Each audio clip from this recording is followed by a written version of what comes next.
Bye.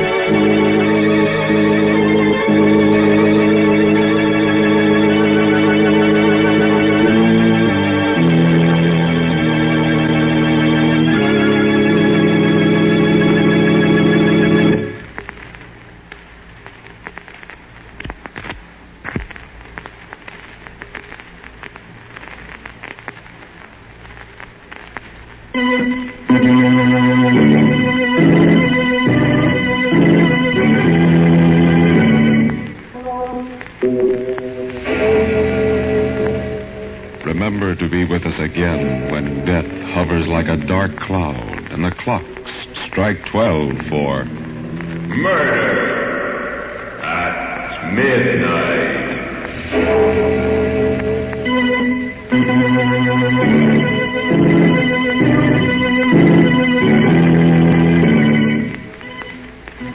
The part of Shill Sullivan was played by Frank Reddick. With music by Charles Paul, Murder at Midnight was directed by Anton M. Leader.